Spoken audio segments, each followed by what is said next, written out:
He laughed in my face when I told him I worked construction. He said I'd never be good enough for someone like him. But what he didn't know?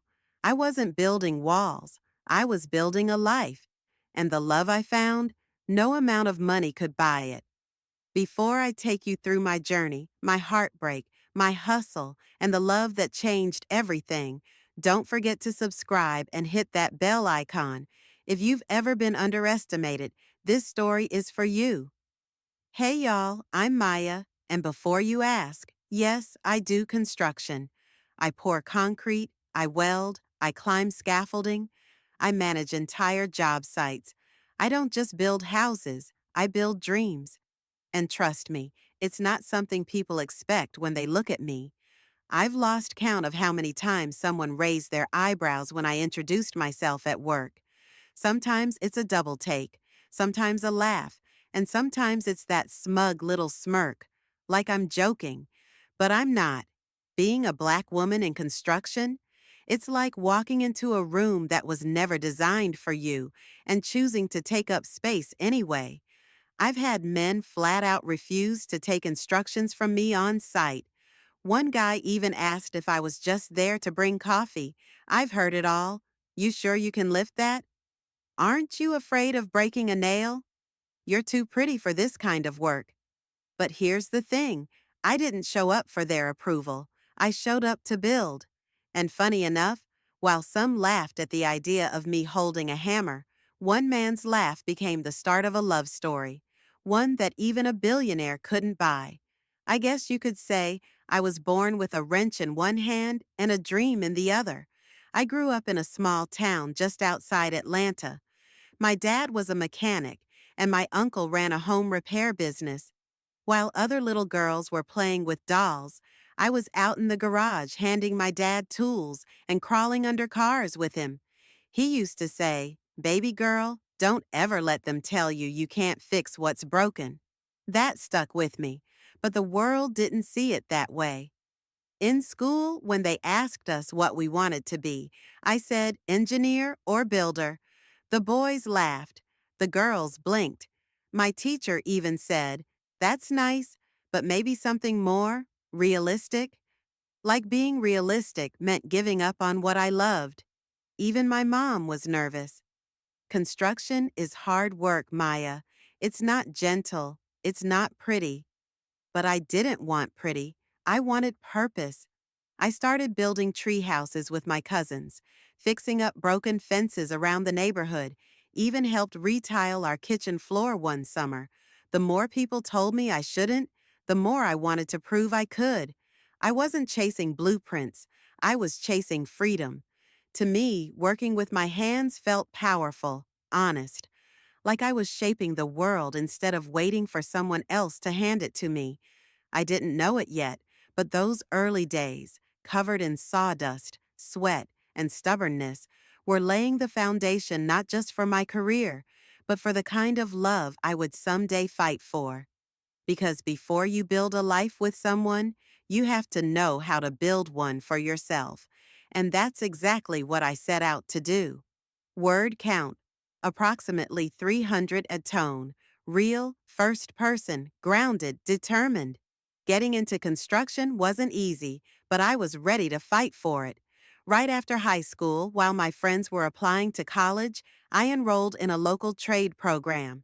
I remember walking into that classroom, the only black girl in a sea of flannel shirts and steel-toe boots. The silence said everything.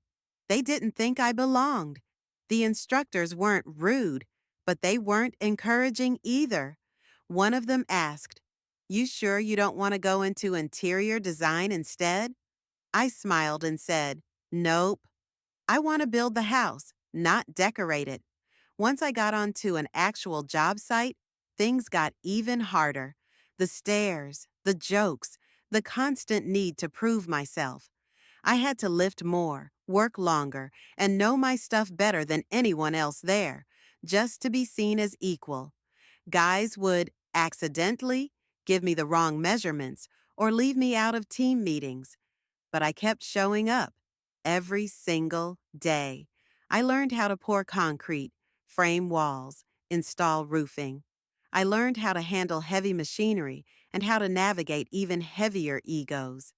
I earned the respect of a few coworkers, men who weren't afraid to say, "You're good." One even gave me the nickname Miss Fix-It, and that name stuck. Over time, I stopped apologizing for taking up space. I knew what I was doing. I had the skills, the strength, and the drive. I wasn't just trying to survive in construction, I was carving out my place in it. I didn't want a seat at the table. I wanted to build the damn table myself. And trust me, I was just getting started. Word count approximately 300. Tone honest, emotional, slightly humorous, but empowering. I met him at this networking event downtown, one of those fancy rooftop mixers where everyone smells like cologne and ambition. He was smooth, charming, the kind of man who looked like he'd never broken a sweat a day in his life. And I'll admit it, he had that quiet confidence that draws you in. We started talking, and I could tell he was intrigued by me. He asked what I did for work. I smiled and said, "I work in construction." He paused. Then he laughed, like actually laughed. I stood there, unsure if he thought I was joking or just delusional. He said, "You? You mean like with tools?" I nodded. Hard hat, steel toes, the whole nine. He blinked. Wow, that's different. I should have walked away then, but I didn't. I gave him the benefit of the doubt. I thought, maybe he'll understand once he gets to know me. For a while, it seemed like he did. We went on nice dates. He introduced me to his friends, most of them lawyers, consultants, men who wore suits and made six figures. But whenever my job came up, the mood shifted. He'd say things like, "She works in construction, but she's really smart," like he had to explain it away. Eventually, he started dropping hints. "Have you ever thought about doing something a little easier? Or maybe you should think about getting your real estate license. You'd be great at selling homes instead of building them." That was the final straw. I realized I was dating a man who liked the idea of me, but not the reality. He wanted to reshape me, sand down the rough edges, but I wasn't built to be softened. I was built to stand. Word count, approximately 400. Tone, empowering, self-aware, emotional but strong. After I ended things with him, I went quiet for a while. Not just with men, but with the world. I needed to find my center again. I stopped going out. I poured myself into work, literally and emotionally. I started taking night classes in construction management, saved every penny I could, and focused on the one thing I could control, my own growth. Some nights I cried from the exhaustion. Others I smiled just from the satisfaction of learning something new. But every day I felt stronger. Then it happened. My site manager, who had been watching me lead, organize, solve problems, called me into his office. I thought I was in trouble. Instead, he said, "Maya, I'm retiring in 2 months, and I think you're ready." I blinked. "Ready for what?" He grinned. "To run this site." I became the first Black female site manager in our company's regional division. And you better believe they didn't give me a party. Just a new hard hat and the keys to the trailer. But I didn't need balloons or applause. I had earned this, every damn inch of it. Running a site wasn't easy. I had to supervise men who were twice my age, negotiate with contractors who didn't think I should be in the room, and manage budgets like a CFO. But you know what? I crushed it. Around that time, I also started mentoring young women, especially other Black girls, who wanted to get into the trades. I told them what no one told me. You don't have to shrink yourself to fit in. Let the space expand for you. And something inside me shifted. I stopped seeing my work as just a job. I realized I was building more than buildings. I was building a legacy. That's when I stopped apologizing for being different. I stopped wishing I was softer, quieter, more traditional. I didn't need to be changed. I needed to be seen. I finally saw myself for what I was: a builder, a leader, a woman with grit and grace. And when love came again, it wasn't because I went looking for it. It found me right where I stood, steel toed boots and all. Word count approximately 400 our tone. Warm, romantic, grounded, hopeful. It happened on a Saturday I almost skipped. There was this volunteer build happening on the west side, Habitat for Humanity. I'd been meaning to go for weeks, but that morning I was tired, grumpy, and honestly just wanted to sleep in. Something told me to go anyway, and thank God I did. I showed up in my usual work clothes: dusty jeans, tool belt, hair tied back, no makeup. The sun was high, sweat dripping, music playing in the background. I was hammering away when I felt someone beside me.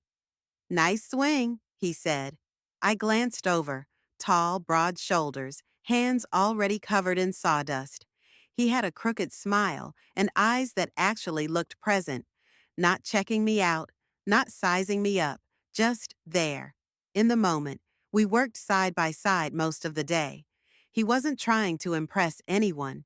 He asked questions, listened, and laughed at my terrible jokes. When I mentioned I worked in construction, he didn't flinch, just nodded and said, "Figures.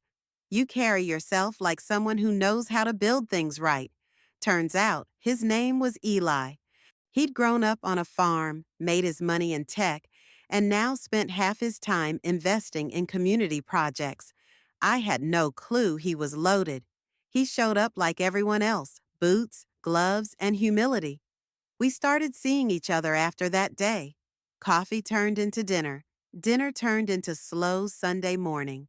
I kept waiting for the other shoe to drop, for him to say something that showed he didn't get me. But he never did. One night, he admitted something. "I didn't tell you this before because I didn't want it to change how you saw me, but I'm kind of a billionaire." I laughed so hard I almost spit out my wine. "That's your secret." He looked nervous. I said, "Eli, I don't care about what's in your bank account. I care about what you build with your hands, your heart, your word." And he said, "That's why I fell for you. You're the first person who made me feel like a man before a dollar sign." He didn't want to change me. He wanted to build with me. And that was priceless. Word count, approximately 300 adicam. Tone, romantic, cozy, sincere, uplifting being with Eli was easy. Not in the sense that we didn't have challenges, but in the way that everything felt aligned. No masks, no pretending, just real honest connection. Our dates weren't lavish or flashy. He was more into home projects than high-end restaurants. One time, we spent an entire Saturday fixing up an old bench we found at a flea market. He sanded, I stained. We played old school R&B, danced around the garage, and laughed so hard we nearly dropped the paint. He never made me feel like I had to be less to be loved. We talked about everything: race, culture, money, family, faith, failure. I told him about the men who tried to silence me, the ones who laughed when I dreamed big. He didn't pity me. He saw me. He said, "You're the strongest woman I know, not because you push through, but because you stay soft while doing it." That line, it melted me. He told me his fears too, how people always wanted something from him once they found out who he was. I think that's why we worked. He didn't need to impress me. I didn't need to be saved. We supported each other's goals. He invested in a nonprofit I wanted to launch, Women Who Build, and I helped him redesign community centers in neighborhoods he grew up around. Our love wasn't about fairy tales. It was about partnership, respect, effort, late night talks, dirty hands, clean hearts. And for the first time in my life, I wasn't building alone. We weren't perfect, but we were solid. Love, real love, isn't about glitter and grand gestures. It's about showing up, together, day after day, tool by tool, heart to heart. It's funny how life works. About a year into my relationship with Eli, something unexpected happened. I was featured in a local campaign for women in construction, a billboard, a short video, even an article that went a little viral online. Suddenly, people from my past started popping back up. Old classmates, old coworkers, and yes, him. One afternoon, I got a DM on Instagram. It was from my ex. Just 2 words. Wow, impressive. I stared at the screen and almost laughed. After everything he said, after all the ways he tried to reshape me, now he wanted to recognize me? He followed up with another message. You really proved me wrong. Would love to catch up sometime. Catch up? I didn't even bother replying. Not because I was bitter. I wasn't. Not anymore. I had grown too much to hold on to anger. I was just done. I had already lived through the chapter where I needed his validation. Now I was writing a whole new book with someone who never once asked me to be anyone but myself. That moment didn't shake me. If anything, it grounded me. It reminded me how far I'd come. From the girl who questioned her worth because of one man's laugh, to the woman who knew exactly who she was and who stood beside a man who saw her clearly. The ex didn't need a response. My life was the answer, and it was speaking louder than words ever could. The proposal wasn't what you'd expect from a man with billions. No private jets, no flash mobs, no paparazzi. It happened on a quiet Sunday morning in our backyard. I had just finished building a small pergola over the patio, one of those little weekend projects I took way too seriously. Eli had been helping, mostly handing me tools and sneaking kisses when I wasn't looking. After we hung the last string of lights, I turned around to find him holding something behind his back. It wasn't a ring box, it was a toolbox. My name was engraved on the front. Maya, builder of things and of my heart. I laughed and said, You trying to be cute or? He opened it slowly. Inside was a custom tool set, beautiful, polished, and at the center, nestled in soft fabric, was a small velvet box. He dropped to one knee. He said, From the moment I met you, I knew you were building more than structures.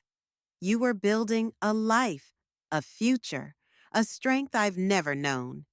Maya, I don't want to build without you. Will you marry me? I was speechless. Me, the girl who always had something to say. Tears welled up. I didn't even say yes. I just nodded like a happy fool and pulled him into a hug. And yes, the ring was stunning. But what got me? It was the toolbox. It meant he saw me, not just the woman, but the worker, the creator, the builder. It wasn't just a proposal. It was a partnership. And in that moment, I knew we were going to build something beautiful together. For real this time. No instructions, no shortcuts, just love and a whole lot of sawdust. Sometimes I sit on the porch of the house Eli and I built, literally, and think about everything it took to get here. All the doubt, the laughs, the side eyes, the days I almost gave up, the nights I cried in silence because I felt like I'd never be enough, not feminine enough, not polished enough, not right enough. But here I am, still in my work boots, still swinging hammers, still dreaming big. The girl they said wouldn't make it in construction now manages projects across the state. The woman they said was too much now mentors a network of young women learning trades and changing the game. And the man who laughed, he's a footnote, a lesson, not a loss. Because the truth is, love, the kind that lasts, doesn't care about your title or your paycheck or your past. It cares about your heart, your grit, your willingness to build, to grow, to believe even when the blueprint looks nothing like what you imagined.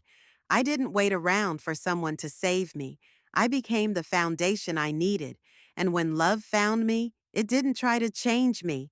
It just picked up a hammer and said, Let's do this together. If you've ever been laughed at, doubted, told you don't belong, remember this. You don't need their permission to build something beautiful. You just need your own two hands and a little faith in what you're made of. Because what you're building, it's more valuable than anything money can buy.